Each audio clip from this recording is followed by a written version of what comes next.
there's a concept of viduy. What is viduy? We say ashamnu every day. Ashamnu, bagadnu, bagadnu. What is viduy? What's the word viduy mean? Confession. Huh? Confession. Admit. Best, even better. Confession, it is a confession, but confession sounds Christian. Viduy is admitting. So what am I admitting? What is it to admit? What does it mean to admit? No. No, what am I admitting? I'm admitting a secret. Might remember Gemara, might have mixes. Might have mixes means I'm admitting half. I only owe you half, say chai b'shua, whatever. Might have mixes means I'm admitting something that you don't know without my admission. No one knows I did this sin. No one knows it was only between, but I'm being maida. I'm saying, ashamnu, bagadnu, gazalnu, debalnu, achet. I'm being maida. So, the concept of viduy is shame. Why didn't I say it till now? Why didn't I say my sin till now? Because I was in denial. I didn't want to accept that I made an Aveidah. Well, that's what we all do. We go to sleep. The best thing to do after an Aveidah is go to sleep. Never happened. What? You wake up in the morning, never happened. Wait a minute, I don't know about you. All the guilt is gone. Whatever. Yeah. Next day. What? Our defense mechanisms take over. Right. Yeah, but So the bet. What? It's actually a new day, so Right. And you take all of R Nachman's chizuk, and you're good to go. So I told you for years. Yeah, I was born Breslau. For years, that's what I did. I used the Rebbe as a pass. But you can just forgive yourself and move on. Yeah, I still do. It's a bigger. I still do in much less places, but I still do, because not just forgive yourself. There's always hope. Start brand new, like you said. Start a new chachas. Yesterday was yesterday. Today, I'm a new person, and I'm not going to look backward. You know, there's so many things, and I believe, even when you do it that way, it works. I'm not a litvak. I'm the opposite of that. Really. There's no such a thing. Any movement that we do, Rebbe Nachman has a beautiful mashal about spirituality in general. It's good. I don't know. This just hit me right now. If you draw a large circle, like a big circle, and then you make a little tiny dot in the center of the circle.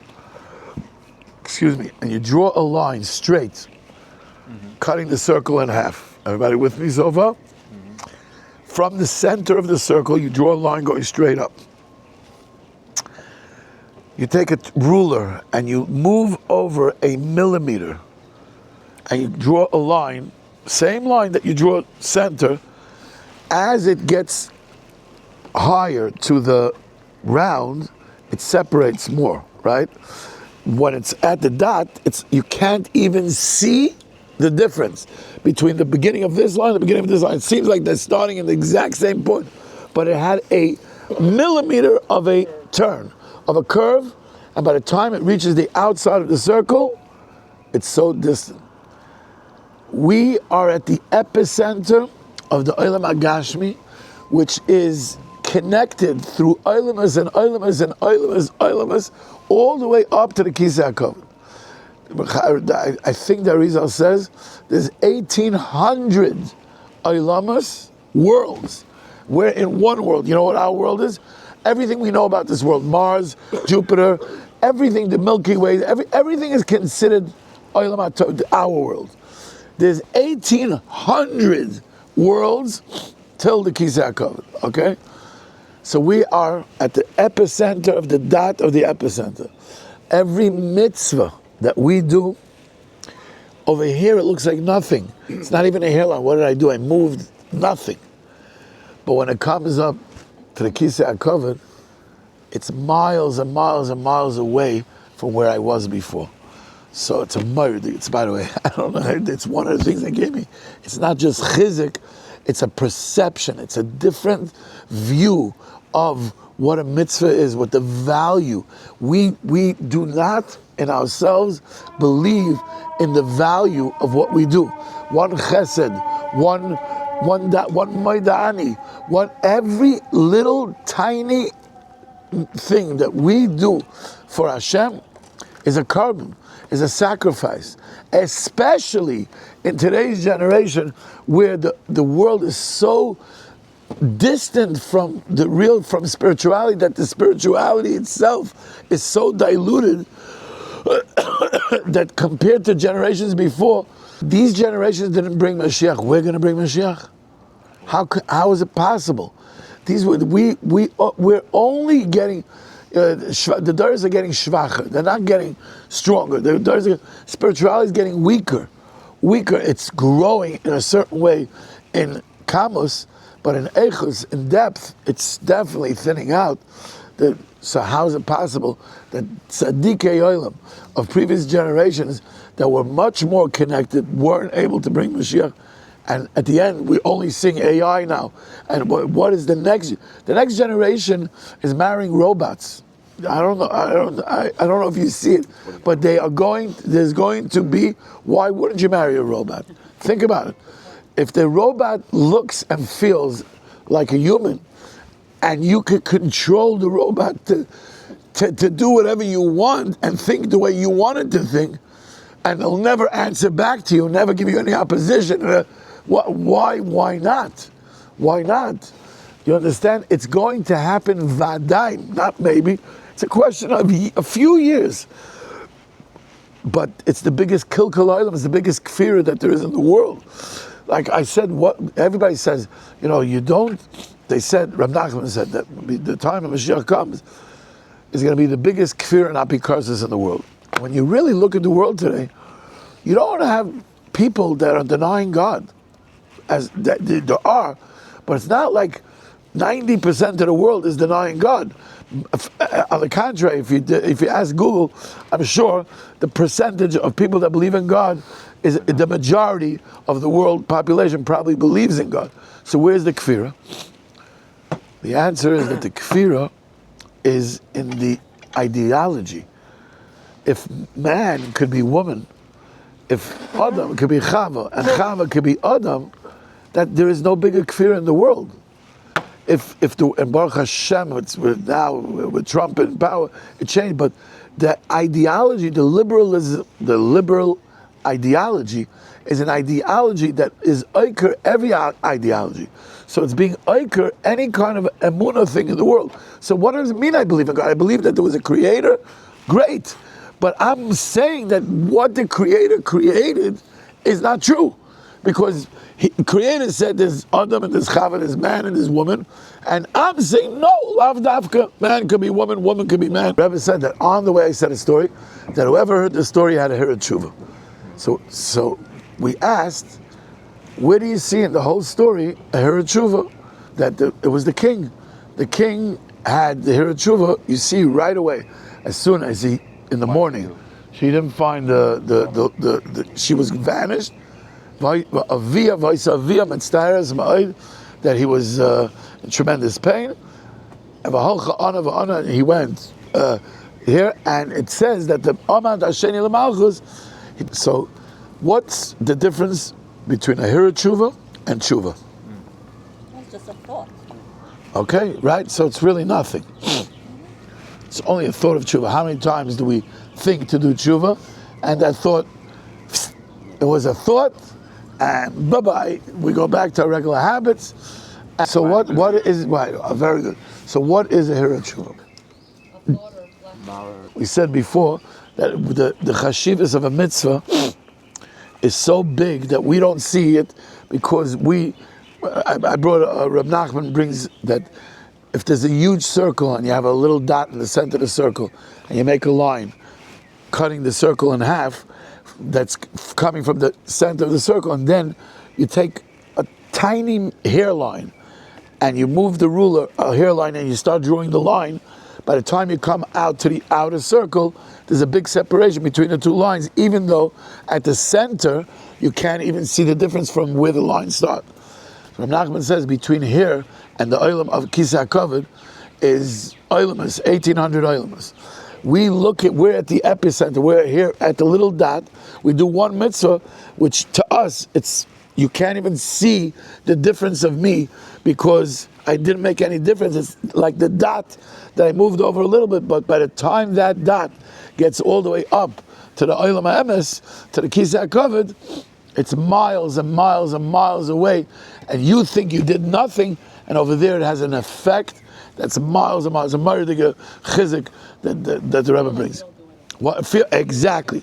So a Hirhur. So what you're saying is that a Hirhur, even though it's only a thought, but the impact of turning to Hashem, of having a thought of returning to Hashem, even if I didn't return to Hashem, Teshuvah is so powerful that when I have this Hirhur Teshuvah, then it's so powerful. This is what we brought. The Gemara says, "Hamakadesh Isha Almanas Shani Tzadik Gomer Mekudeshes." Why? Shemehira b'tshuva. What's the Gemara saying? If you guys should do this. Maybe it's time. In the olden days, a guy went over to a girl. He saw a girl in the street. He said, "Harei at mekudeshes li b'tabaz zuk l'ashmash v'yisrael mekudeshes." Finished. He gave her shava pruta. And she said, yes, finished, over. I can make things conditional. Since Isha is a kinyan, it's just like a purchase, even though it doesn't sound good, but it is. It's a kinyan. It's a kinyan. When you're getting married, there's a kinyan, right? That's why you're giving money. Kinyan al tanai means I make a condition. So Chazal teach us that if the condition is not a condition, a real condition, then it's not a real deal. The deals, that means when you make a deal, the conditions that are in the deal have to be valid, otherwise the deal is not a deal. So the question is, this guy's a Rosh Hashanah, and he comes over to the girl and he says, I'm being mekadesh you, I'm manas, that I'm going to be a tzaddik. The condition is not, and what is the Gemara saying? Mekudesh is why? Shema hirer b'tshuva. Maybe he had a thought of tshuva. So what if he had a thought of tshuva? Even if he had a thought of tshuva, he didn't do tshuva. He stayed at Rosh Hashanah. So what does the thought of tshuva help? That it should be a valid condition, that the deal is a deal, and the isha is mekudeshes. Question. What does everybody say? What? In that moment, he's a tzaddik. Very good. So you see by Yishmael, by the way, the Torah tells us, Yishmael, I just saw this, I'm trying to remember where I saw this, but I mean, Rashi says in Chumash, that by Yishmael, when Sarah kicked out Hagar and Yishmael from the house, he went through the fields, they finished the water, he got sick in the fields, and he was dying. And Hagar cried out to Hashem, the Malach came and saved Yishmael. So the question was, Malach HaShem came to Rebbe Nachman and said, why are you saving Yishmael? So the Torah says these words, and we learn it every Rosh Hashanah, and it's one of the biggest things that you take from the learning on Rosh Hashanah, Ba'asher Hu Sham. And Rashi says that the Rebbe Nachman answered, I don't judge him about what he's going to be. I'm judging him the way he is right now. And right now he left the house of Avram Avinu, and he's a tzaddik. And because he's a tzaddik, he got saved. We are suffering. Iran, everything that's happening today is all a result of who Yishmael was and what Yishmael became. And had the Eibush not have Rachmanis on him, the Torah says Teshuvah doesn't go with what's going to be. Teshuvah is right now. The power of Teshuvah, so the power of the Hirhur Teshuvah is so powerful that even if he doesn't turn into the tzaddik, the Hirhur Teshuvah made the moment that the deal is valid. Okay, so now what we see from the king, who's the king? We said who's the character? Who's the king in the story? Hashem. Hashem had a Hirhur Teshuvah. Hashem got angry at his daughter, and the words escaped from his mouth. The not good one should take you. And then she vanished, and he was in pain. The father was in tremendous pain. Which note, we said this, by the way, that it changes from the king to the father when it comes to pain. right? Because the Rebbe is telling us in the story, the king is used to being, he's the king. So the king, I got angry at you didn't, but the father was yearning for his daughter. The father, that means mitzad the king, whatever she did, the king was right to abandon her, say that the Loitov should take you. But the father, the pain of the father not having the daughter, that pain, that was the Hirhur, that was it. And what that Hirhur did, that's what gave the power to the viceroy, who did not even ask for the conditions. He didn't ask for a clue. How am I going to go find this lost princess? He asked for nothing. He said, give me a horse, a servant, and money. And he didn't even know how much. He's going out, and he goes through the whole story of 7 failures, and all from the power of what? The king's Hirhur. So what the Rebbe is telling us here in the story, in the beginning of the story, is on the way, on the journey, I told the story that whoever heard the story had a Hirhur. And we said this in the beginning of our thing, that when we are on our journey, if we would understand and start reflecting at our lives, stop isolating parts and saying, here's failure, here, but looking at the whole journey, at where I come from and how all the years of my journey and everything that I'm going through, understanding that everything that I went through, every person, the family that I was born to, the mother and father that I have, the uncles and brothers and sisters, every single person is part of my journey, and I'm part of their journey. Why was I born here and not born there? Why did my wife born in Eretz Yisrael and then we got married? Every single component here is part of the journey of my purpose, and each one of us have a purpose in the world, that Hashem created the world and needs us, each one of us, to do their part in order to build the big picture of the world that Hashem wants. And there's no extras, there's no props, there's no every single thing and person and every occurrence and everything that happens is all part of this purpose and this picture. So when we go through the things that we go through, even the ones that we fail in, it's also part of it. The failure is part of and how do we know? Because the Rebbe says in the story that it says, and he went, the viceroy went looking for her for a long, long time until he found her. The Rebbe tells you the ending of the story right away.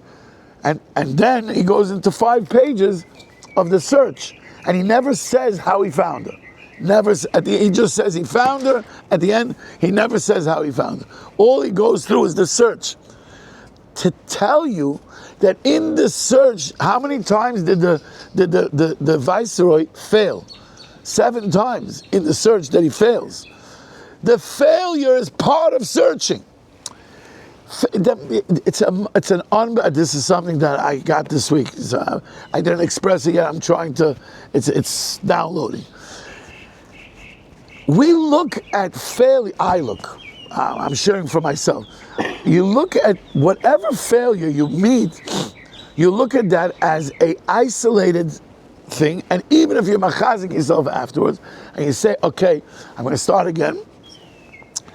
First of all, you usually don't start you don't meet failure. You start somewhere else. You don't start the place. It's murder. I'm trying to work on that place now. It's very, very hard. But at least I'm aware. I'm not there, but at least I'm starting to see it. The place to pick up from, and that's what we learn from the story, is exactly where you failed. And we don't do that. What we do is we deny the failure. We start somewhere else, and we just deny that we failed. So we're not going to feel the feeling of failure, and we're going to go until we meet failure again. And you're always going to meet failure. There's never when you're going to. But the Ashreinu Melech, he went right back to the castle as soon as he saw we're moving forward. As soon as he saw, we're not, it's just, it's a teaser, but as soon as he saw that he woke up from his slumber and he saw that what happened, so he went back to the princess, he went back to the castle, to the princess from the place that he started. Because the place, when you get up, it's not about failing is not the problem. It's making failure my final, my Yiush. In other words, if I fail and I get up, great. That's part of that's how it goes. But if I fail and I give up and I don't go, and that's failure becomes my final destination, then I'm not searching. And that's what happens to all of us. Why is it so hard? Why is failure so hard? What's it? It's shame.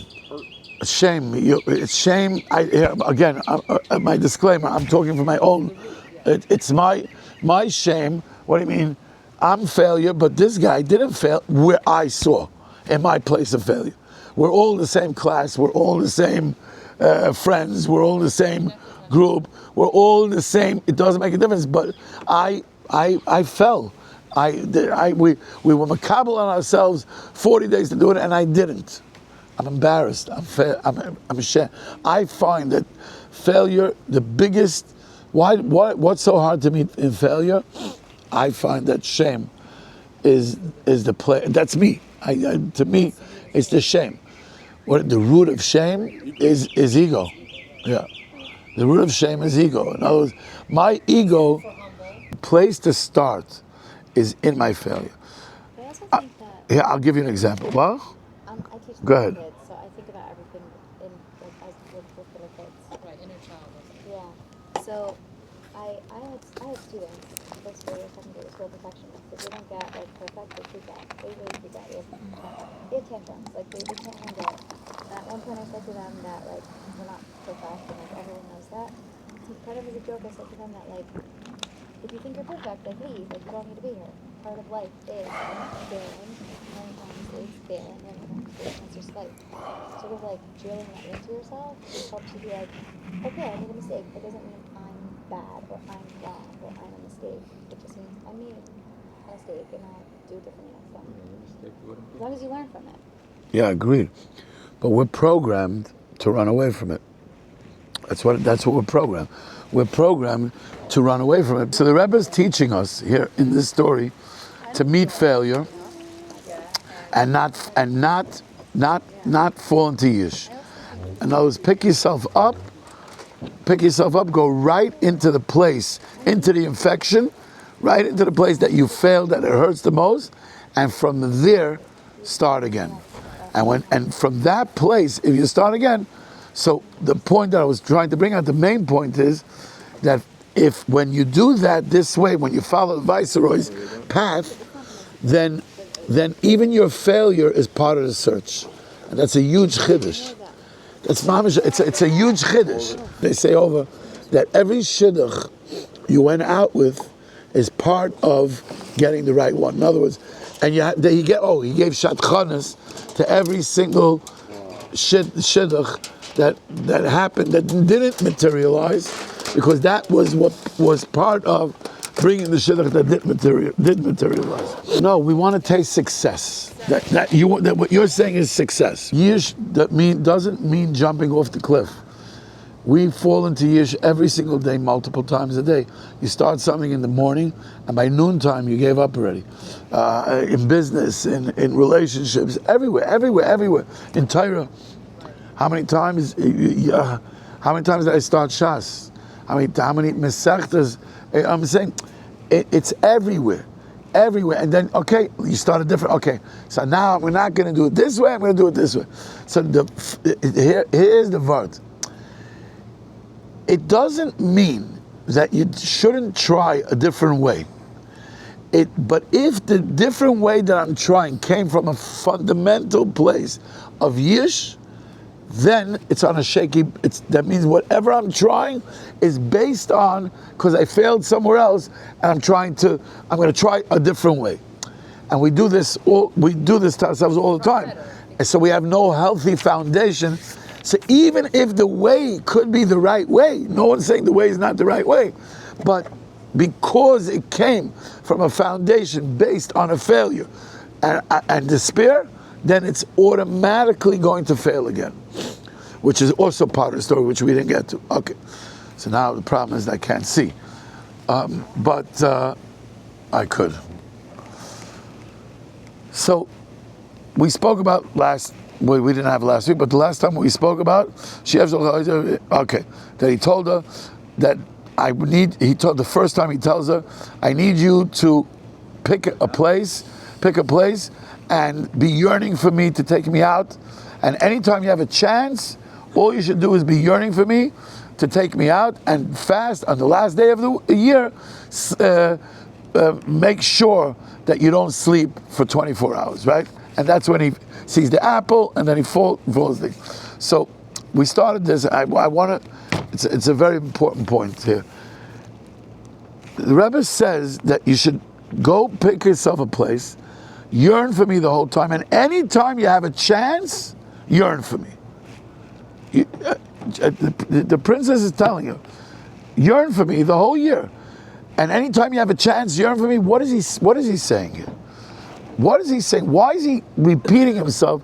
And it doesn't even make sense. You already gave me, here's what I got to do. I got to find myself an isolated position, think about you all day, all night, yearn for you. And by the way, in this prescription, other than the last day, there's nothing he has to do other than yearn. Yeah, because it's the last moment. Why did he say double? Because you're going to get lost. Because it's So two questions I'm asking. realistic. It's hard to lock in for so long. Right. What? You're going to get lost. So then you yearn. That makes sense. It's hard to lock in for so long. And I mean, she's telling him advice. Okay, I know you're not going to be thinking about me the whole time, but at least make sure that anytime you get the chance, think about me. I identify with that very much. No, I identify with that very much because I feel like the Rebbe is really saying that. It's impossible. Even the Rebbe brings in a Torah in Likutei Moharan that even the biggest tzaddikim, it's not shaykh that they could be connected 24/7 to Hashem. They go to the bathroom. Now you're going to say they're going to the bathroom is a connection to Hashem. Yes, but it's not the same connection. It's not the same dveikus. They can't be in the same dveikus. You cannot be living in this world at the same level of dveikus all the time. And that's what the Lost Princess is telling the viceroy that I know you're going to go through times where you're going to forget about me, but at least whenever you have a chance, think about me. That is telling me that you're on my mind. You guys are not married, but if you, that's Hashem, when you do get married, that's what your spouse wants. It's really in every relationship. Any relationship that is a dear relationship to you, that's what do you want? What do you want from your parents? Well, most people, maybe you gave up already, but when you want it from your parents, what you want is that whenever you have a chance, think about me, yearn for me. That's what you want. That's the Lord. No, that's not what you want. You want safety. You want. Yeah. What's this? You want safety. You want. Parents. I'm sorry I brought that up. Yeah, but I started thinking about reaching out to my mother's stuff. Yeah. In my 40s. The grounding. You're angry at your mother? No, I don't think I am or I was. I definitely was angry in general. I don't know about her. I didn't know you said you saw In my 40s, I multiple times a week, just say call and say hello. What did you say to Rebbe's chair? What? See, I reached But you say that you want your parents to be yearning for you every second. Yeah.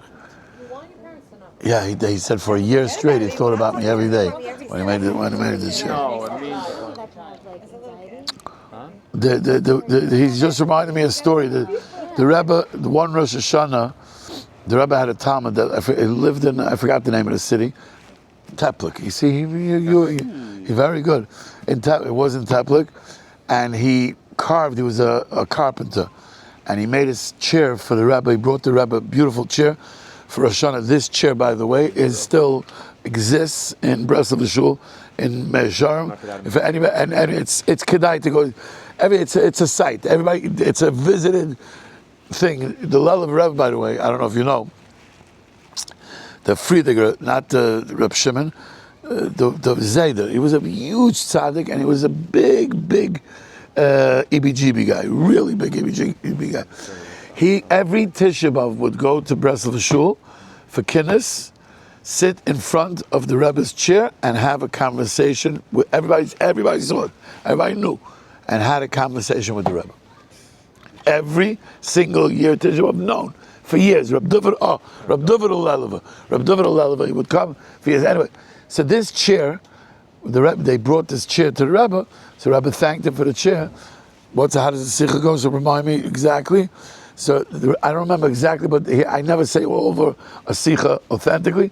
But the Rebbe said, "Can you imagine?" His name was Abba, I think his name was Abba. Rababa, this Rababa, for a year. The Rebbe asked him, "How long did it take you to make the chair?" He said, "A year." So he said to him, "Every day for a year, you thought about me."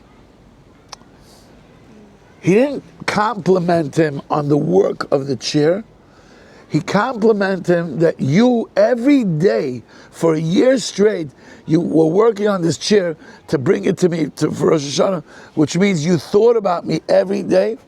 It's the same concept that we're saying over here. The princess is saying, I'm lost, I'm trapped, I'm in the place of loy tov, I'm in the place of not good. The way that there's nothing you can do, there's no money you can pay off, there's nothing you can do with a maisa that you're going to be able to get me out of this trap. Because I'm in the place of loy tov. And we said already that the loy tov doesn't mean bad, it means that it looks like it's good, but it's not really good, like the world that we live in. But the only way you can get me out of this trap is that if you want me out. You have to think about me. You have to yearn for me. Do you want your lost princess? Do you want to save your lost princess? Do we want, let's ask the question again, do we want to save our lost princess? Sometimes we want to be where we are. So maybe we need to work on this. Right. And we gotta wait 1 second. And we gotta listen to the voice that's saying, okay, for 1 year, yearn. Okay, you can't do it every day, but anytime you get a chance, yearn for me, long for me, cry for me, beg for me. It's an unbelievable thing because there's no other remedy here. The only remedy is yearning. And on the last day of the year, don't fall asleep because that's when you're going to get challenged. That's what we said last time. What's the last day of time you're supposed to reach achievement? We said last day of the year is exactly. Erev Rosh Hashanah is the time where it's the last day of the year and it's the beginning of the next year. The moment, by the way, every year in Oman, that moment, the moment when it's the last moment of the year, Tichla Shana Uberchaiser, the Kiloiser, Tachla Shana Uberchaiser, right? The beginning of the year is going to start with its bracha, and everything that went bad of the year ends. We say Tichla Shana. But that moment, that twilight zone, that's when I go to Rebbe Nachman's kever. At that moment, everybody's in shul. I don't go to. My kids go to the shul. That's the moment I go to the kever because I feel there's 1 split second between the year and the last year and the new year. That's the place. That is the place where the aschala is, and that's the place of the end. It's the end and the beginning are together, right? The end of this year and the beginning of the next year are at the same moment. I don't know. It's my own mishigas, but I think that that's the place. And that's the moment of Rosh Hashanah. The highest moment of Rosh Hashanah is when those 2 times meet together. So I made up my own thing, and that's where I go to. But it's a very, very special moment. That moment. So with what she's saying, the lost princess, is that it comes to that time. That's the time not to fall asleep. The time, and that's the time, by the way, the challenge. That's when you challenge the most. It's especially in Oman. People think that an uman, especially, why? Because there's so many easy distractions. And they're spiritual distractions. They're not bad distractions. It's so easy. You meet this guy, you meet that guy, there's so many different things. I always say the biggest nisayon that a person has in Oman is going to Rebbe Nachman's cave. In Oman. Why? Because I went, I said to Kanakoli, I'm done. You guys go, right? The biggest nisayon in Oman, the Yetzirah, gives you everything. Learn, daven, go to this place, to daven. Go. Just don't go to Rebbe Nachman's cave. Why? And even when you're there, and you get a connection, you feel the connection, the monkeys start coming. It's too intense. You got to leave. I'll come back. Don't worry. I'm going to come back. I'm going to come back in an hour. I'm going to come back. And go home without I'm doing this for 37 years. I know all these things. And when you know it beforehand, so you make a mental note, you make sure that you don't just come. So I made sure, I made an appearance, I checked the box every day that I'm there. I went to the Tzion at least one time to say Tikkun HaKoli. The value of the Tzion, of one Tikkun, we spoke about the Tikkun HaKoli over here, or that was in the other place? I told you the value. It's time to start really, because the Tzion means the cave. It's called, Tzion. Tzion means a tzeichen in Yiddish. How do you say it? A marker. A marker. It's a marker. Tzion means a marker. It's a marker of Kedusha. It's a marker in Kodesh. So, Rebbe Nachman, everybody knows, right? You know Rebbe Nachman promised that anyone who comes to his cave and gives a pruta to tzedakah and says the 10 kapitlich Tehillim, that he will take him out of Shol Tachtis Umi Tachtov. You know what that means? I don't believe in that. He's dead. What? Sorry. Say again. What? Don't we Intermediary. not believe in that? Intermediary. Don't we? We don't believe in that? Yeah, he's in Shemayim.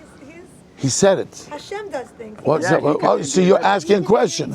Are you? I'm not sure. Are you debating? Are you Don't saying? we not believe in that? I'm having a hard time hearing. So is that a question? You don't. She's I'm not here. doesn't understand. Am I asking a question? What's the question? Do you want to understand? If you want to understand, ask it in a question. That's a question. It's okay.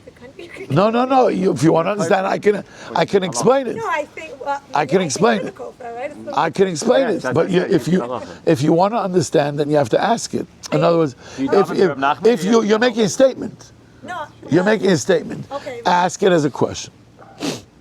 Don't we believe that after people die, that they're dead and they're over there, and then Hashem makes things happen? They don't Okay. make things happen? So Even your here, question is No, it says Only that Hashem makes things your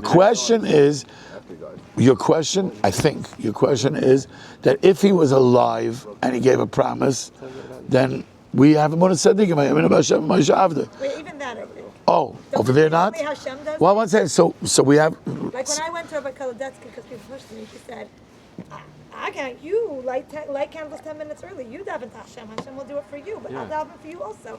He doesn't have the power to do things for me. He is closer to Hashem, so he can ask Hashem. But, By the way, this is my field. I don't want to take away from the whole thing. But I'm welcome to debate this. This is what you come from a Litvish upbringing. very much so. I got you. Okay. So here, and the short answer is no. We have tzaddikim, tzaddik goyim, HaKadosh Baruch Hu Mekayim. It's Chazal, it's Gemara, and with this last week's parsha, there was shlach about the Meraglim. So every shevet, the Rosh Shivvatim, there were tzaddikim gedolim. They went to the thing. There was only two people who were saved: Kalev ben Yefuna and Yeshua ben Nun. Yeshua ben Nun was saved because Moshe Rabbeinu added a yud into his name. His name was Yeshua ben Nun, and he davened for him. So the tzaddik, the power of the tzaddik is what saved them. Kalev ben Yefuna went to Kivrei Avos, and the dead saved him. So just putting out there as a platform that there is this concept in the Torah, not generations, and not Rebbe Nachman. Chamisha Torah in the Torah. the debate goes deeper, and I could go. I know this is my Torah. This is my Torah. So anyway, Rebbe Nachman said that he promised that if you come into his cave and you say that even if you should fall into the bottomless pit or underneath it, I didn't know that this is mitachto, but even if you should fall into this place, he will pull you out. And he said, by the words were, by the payas, I'm going to take you out of Shol Tachlis Mitachto. So everybody comes to the caver to say the Ten Kapit L'Chtilim, and I've Baruch Hashem been zoichet to bring hundreds, if not thousands, of people to Oman in my lifetime. Excuse me, and I've seen people's lives. I could tell you stories and stories and stories about. One story that just hit me this second. There was a guy that I used to do business with. I was always a missionary to bring people to Oman, and this guy was a diamond dealer. I went to his thing. He came from a religious home, and he went off the derech, and he went anti off the derech. He didn't just go off the derech; he went anti off the derech. And I kept telling him, "Come to Oman. Come to Oman." Ma leave Oman. He's talking Hebrew. Ma leave Oman. I'm not going. I have no. My wife knows what I'm talking about. Anyway, bottom line is, one time I chapped him. I was going on a trip. I said, I'm going next week. You want to come? He goes, yeah, but I don't keep Shabbos. I said, no problem. But I don't eat kosher. I said, no problem. Just don't do it in public. But you'll be my roommate. And in my room, you could smoke on Shabbos. You could, whatever you want, you could do. But you'll come to, he said, okay, I'm in. A whole long story. It was a long trip. We first ended up, the first stop was in Oman. We get to Oman, and I take him to the mikveh. This guy looks at the mikveh and he goes, not happening. I said, you're here. This is what he said. Go to the mikveh first. You don't have to, but it's going to help. But finally he agrees. He goes to the mikveh, curses me out, goes, says the Ten Kapit L'Chtilim. This is a true story. Says the Ten Kapit L'Chtilim, he gives a prutal tzedakah, says, okay, I did it, I feel nothing. Goes to sleep, wakes up in the morning, we made breakfast, we get on a thing.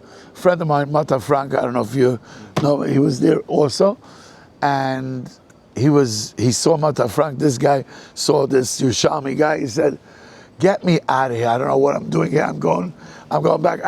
This was a bad idea. On the way to Mezhebes, we drove from Oman to Mezhebes, a 3-hour drive.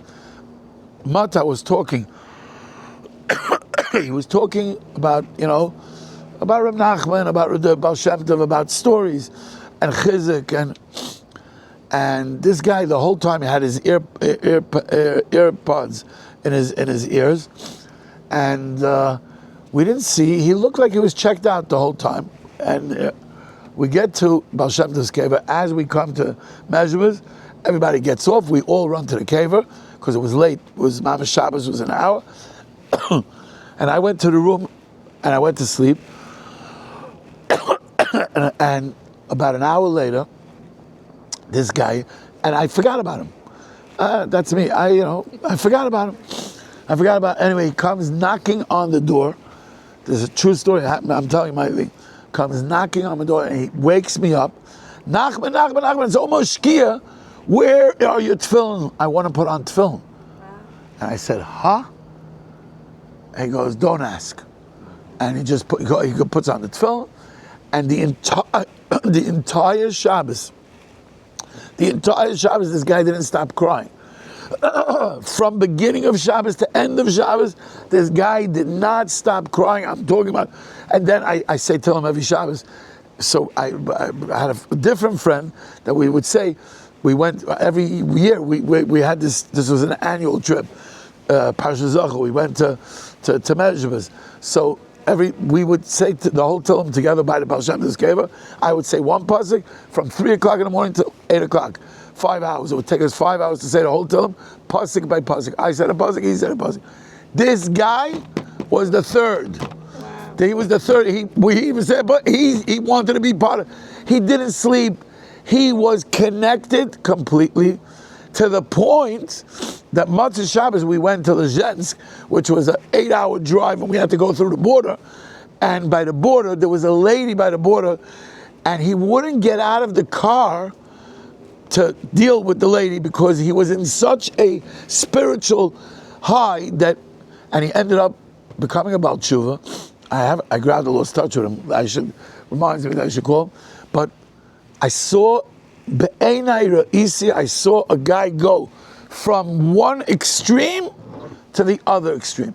If we talk about Oman, I could tell you stories and stories and stories about the power, this caver. That's what I'm saying. And the reason why I'm talking about it is because I really think that this group should make a trip there instead of making a trip to all the beautiful. And I love trips. I just came back from a trip. But what? Yeah, you go make a trip. And by the way, you can make it also recreational as well. There's plenty of recreational things to do there.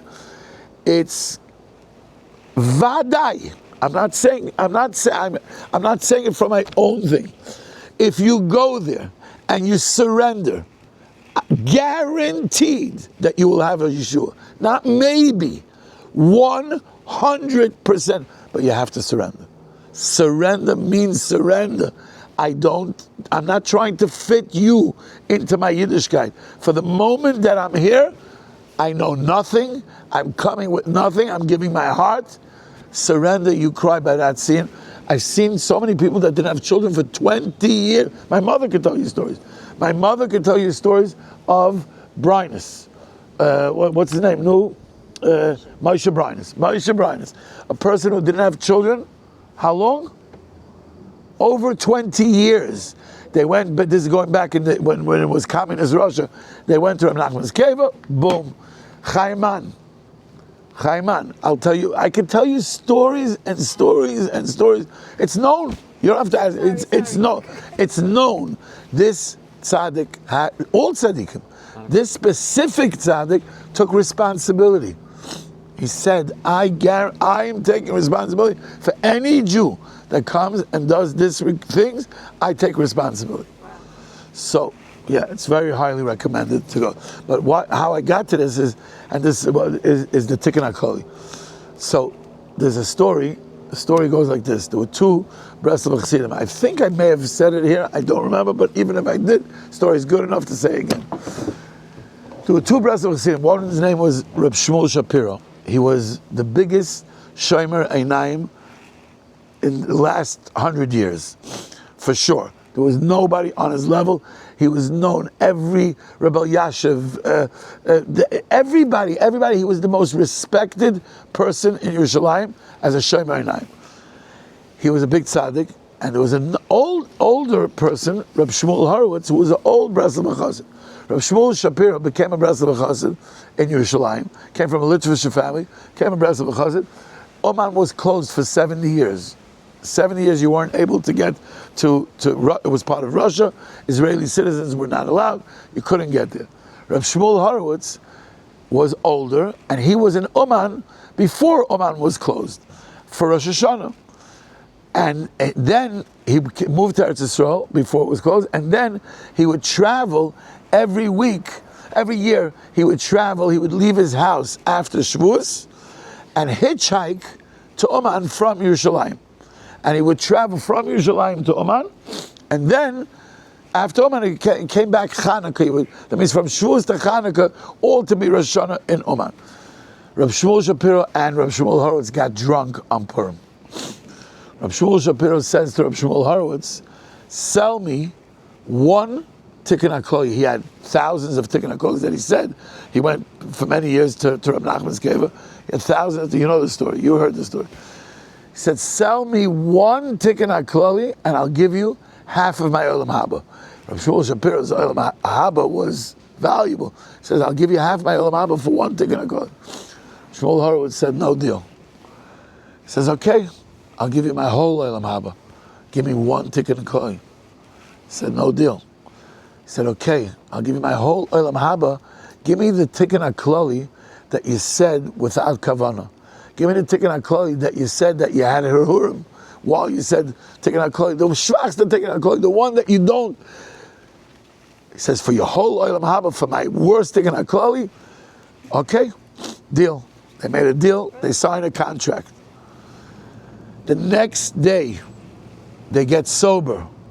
Reb Shmuel Horowitz takes Reb Shmuel Shapiro to Bezdin, said, no deal. I was drunk. I'm not even going to sell you my schwachste tikkun haklali. To show you, and this is real, this is not a story, this is a real story. Like we said before, with the dot, the center. We do not understand the impact and the value of the smallest things that we do, especially when a tzaddik promises and you don't give up. That's the most valuable thing in the world. I don't care. The biggest tzaddik in the world is giving me his whole olam haba, and I'm still. Very good. Shkoyach. So the point, I don't know how it came back to the story, but where we were in the story was maybe I'll tell you how it came back. The gaguim, the yearning for the lost princess. The yearning for the lost princess is when you yearn for the tzaddik. I'll tell you a story of my father. My father passed away 26 years ago in his sleep. He was healthy and he gave my mother a massage, and an hour later my mother saw him sit in an awkward position. My father passed away. It was a very traumatic experience to all of us. We're 9 children. I was the oldest. I was 32. My youngest brother was 13 at the time. It was a very, very, very difficult experience. In the Shiva, but right now in the Shiva, right after my father passed away, so my father made a tzava. He had showed me where the tzava was. I went to look for the tzava. I went through the papers of where his thing. I found an envelope. My parents were travel agents. Nasia Travel. An envelope. It says Tzedakah Latzadik, and there's $100 in the envelope. I couldn't figure out what it is, but put it away. My father had an envelope. Tzedakah Latzadik. I couldn't figure it out. My brother, one of my brothers, during the Shiva, went through my father's Likutei Moharan, and he calls us all together, and he finds a letter in the Likutei Moharan. My father is writing a letter to Rabbeinu. My father, whenever he felt he was in a cramp and a crunch, he went to Oman. And those days to go to Oman was not an easy task. You had to take, it was communist Russia. It wasn't, I can't even explain. They thought you were spies. There's stories, I can tell you stories of our own journeys. Anyway, my father writes like this, L'kavod Adonenu Moreinu Rabbeinu, Rebbe Nachman Fried. He says, usually, whenever I'm going through a very, very hard challenge, a very hard time, he was moving his business and his parnasa. He was going through a very, very hard challenge. This is mamash right before he died, and I usually come to you, but I don't even have the money to come to Oman. So I'm writing a letter to you, and I'm putting this letter in the Likutei Moharan, and I'm giving $100 tzedakah latzadik for the tzaddik, that it should be nechshav ki'ilo I came to you, and that you should hear my tefillas and answer my thing. So we were blown away, because now we understood what happened with the tzedakah latzadik. But what I hear from the story today is something completely different than I heard then. Yeah, it was beautiful, my father, but this is what the Bas Melech is telling the viceroy. Take yourself a place for a year and sit there and yearn for me. And every time you have a chance, think about me. Even if I can't come to the tzaddik, even if I can't come to Oman, I have gaguim. I have yearning. I have a rotzen. So I write a letter. I do something because because I'm yearning. And that's the secret. The secret of that the princess is telling the viceroy, and that secret goes throughout the theme of the rest of the story, is yearn. Want. Don't give up on your wants just because you met failure. Never give up on your wants. The want to connect, the ultimate want, all our ritzonos are all, even time. What's the difference between taiva and ratzon? Ratzon is will and taiva is desire. Same thing, right? It's because it comes from the same place. Taiva comes from ratzon. What am I really looking for in taiva? I'm looking for connection. Which connection am I looking for? The connection that I gave up on. The connection of Hashem, or the connection, whatever I gave up on that connection. So I'm looking for that connection I'm using desire as the vehicle to that connection instead of ratzon as the vehicle to that connection. So what we should go out with this week is a very big message of not giving up on my ratzon, and to yearn, and to want, and to yearn, and to long, and say, when am I going to find you, my lost princess? When am I going to stop denying you and stop distracting myself from everything of being able to connect to you?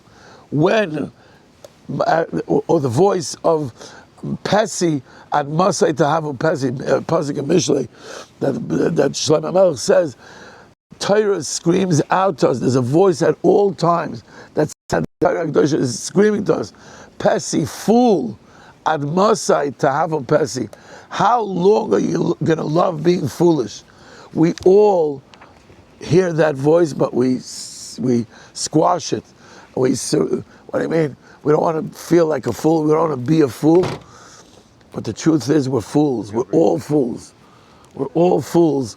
And the foolishness is that we stop yearning, and we stop longing, and we stop wanting. And we could want the same things we wanted when we were 20. It doesn't mean that we can't stop wanting. We can't stop, and we're not going to let the Yetzer Hara get us with Yiush and say just because we failed, we're going to meet our failure, pick ourselves up from that failure, and listen to the Sheni LaMelech, and remember the Hirhur Teshuvah of the Melech, or my own Hirhur Teshuvah, that's going to give me the ability to want and yearn and long and find the Bas Melech. Ashreinu.